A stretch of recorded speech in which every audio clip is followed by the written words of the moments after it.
Hello, my name is Yvonne Jackson and I'm the rough sleeping manager for Luton Council. So you'll be watching this video because you've just joined one of the members of the Luton Homelessness Partnership in a new role. So congratulations on your new job and welcome to the Luton Homelessness Partnership. It's quite unique and it is a partnership of people who are extremely dedicated and committed to ending homelessness and listening to the people who have experienced homelessness to help design and shape services going forward. The National Rough Sleeping Strategy was launched in 2018 in response to huge numbers of people rough sleeping across the country.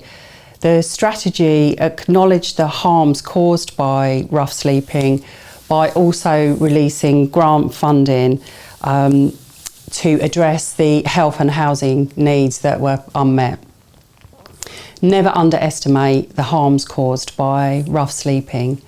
It really is the sharp end of homelessness. At the time I joined in 2018, there were over or approximately 100 people bedding down either outside, in tents, in cars or in derelict buildings on any one night. So on any typical night in Luton, there were over 100 people rough sleeping. And that's why Luton were in receipt of the first round of the money. We were probably fourth highest in the country at that time.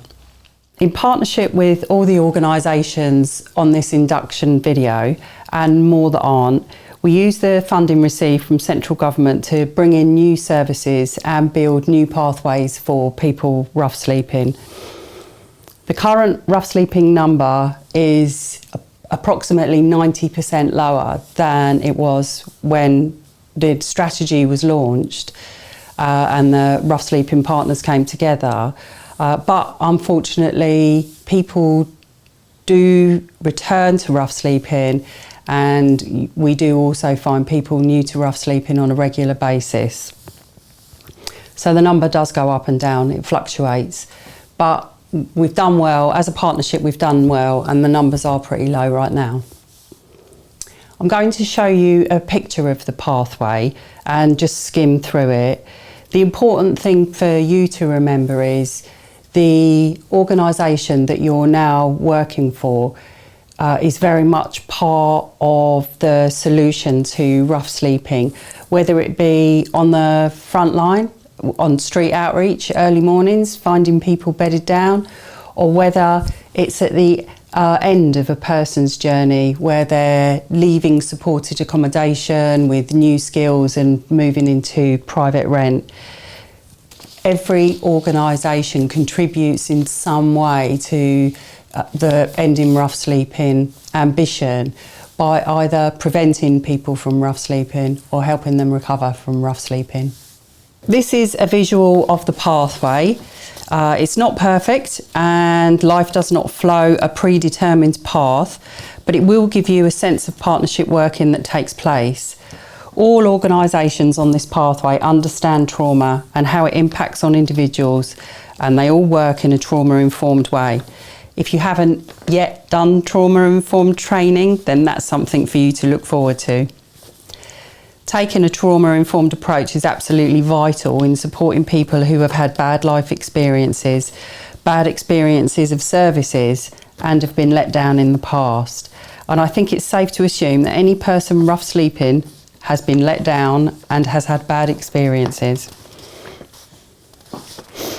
It's colour-coded to reflect the different grant funding that has been available for rough sleeping, and it shows what's currently funded.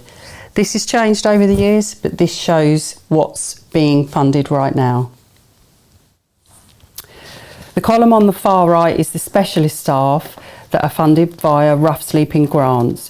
You will see that there are a lot of staff, including me and my team in the council, but also outreach staff, staff in supported accommodation, tenancy support workers, mental health nurses and social workers, and drug and alcohol workers. People with rough sleeping histories experience many barriers to accessing services, and all these staff work on an outreach basis, taking their service to the person who needs it wherever they can. The accommodation pathway is shown in the first 3 columns, from left to right: street, supported and settled. It starts with the outreach team, who go out and find people sleeping rough and move them into the first stage accommodation. This is usually, but not always, signpost SOS or key stage HARP.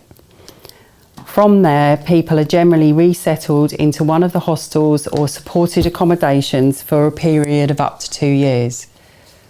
From there, we aim to resettle people into private rent tenancies, but we do also have a few 1-bed flats and a Housing First scheme for people with layers of need and long-term rough sleeping histories who do not thrive in shared accommodation. People do not live their lives in linear lines, so this pathway is really just an example that shows what's available and how a person's journey could go. So the last words from me: welcome to the Luton Homelessness Partnership and welcome to your new role.